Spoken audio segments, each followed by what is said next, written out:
Será que realmente existe falha de implantação?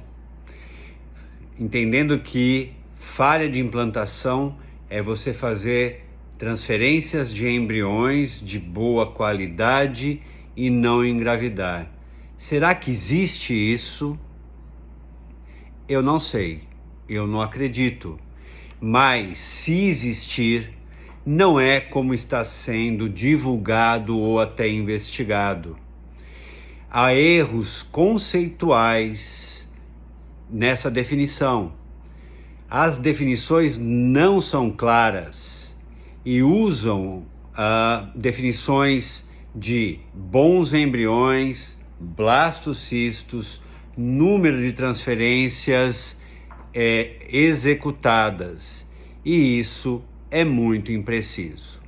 Se a gente acredita, e a maioria da ciência acredita, que a falha de FIV, a não gravidez na FIV, vem de um problema embrionário, quer dizer, o embrião não é euploide, então essas definições todas são erradas e equivocadas. Teríamos que considerar a idade da paciente e qual é a probabilidade desse embrião ser euploide ou não, ou então mesmo se eles foram estudados ou não. Em recente artigo do dia 1 de novembro da Sociedade Americana de Medicina Reprodutiva, já pondera isso. Diz que se a gente tem que ter embrião euploide para poder falar em falha, né? Porque se você tiver embriões euploides que você fez a biópsia, o cálculo para que você possa dizer que não está engravidando seria a transferência de 3 ou 4 embriões euploides biopsiados para você falar realmente que essa paciente está tendo uma falha de implantação, e aí sim deveríamos fazer uma investigação mais ampla e tentar descobrir se tem um porquê, se há uma justificativa do porquê que essa paciente não está engravidando. Sim, então teríamos que biopsiar todos os embriões. E nas pacientes com menos de 35 anos, não há essa indicação. Então, como a gente poderia ter uma ideia na paciente de 35 anos de a menor de 35 anos, de quantos embriões transferir? Então, nesse artigo, é apresentado um cálculo, e eles chegam à conclusão que na paciente de menos de 35 anos, precisaríamos transferir entre 6 e 7 blastocistos para ter um euploide.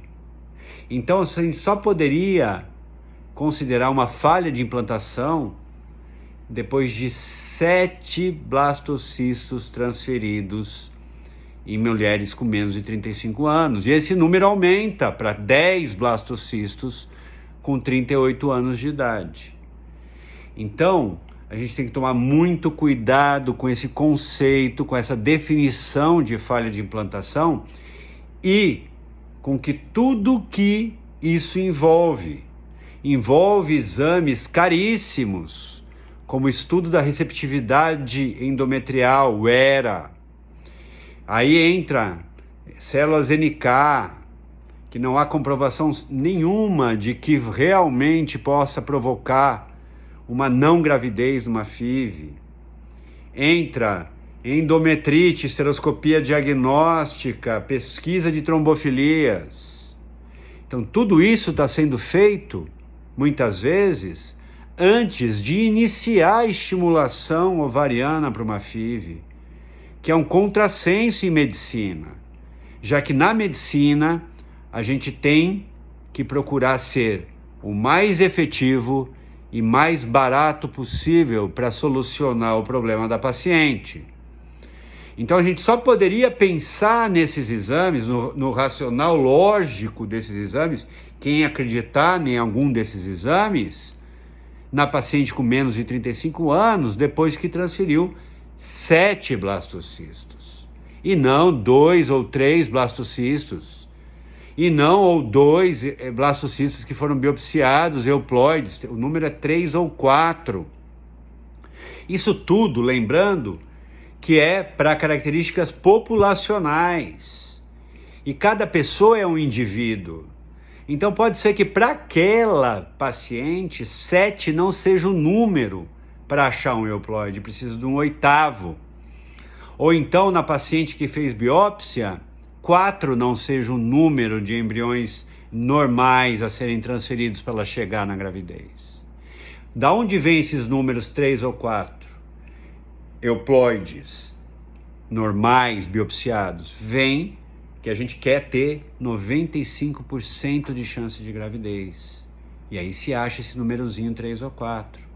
E aí, lá na paciente com menos de 35 anos, 6 ou 7 para ter 95% de chance de gravidez, a gente poder falar que dessa paciente deveria ter engravidado.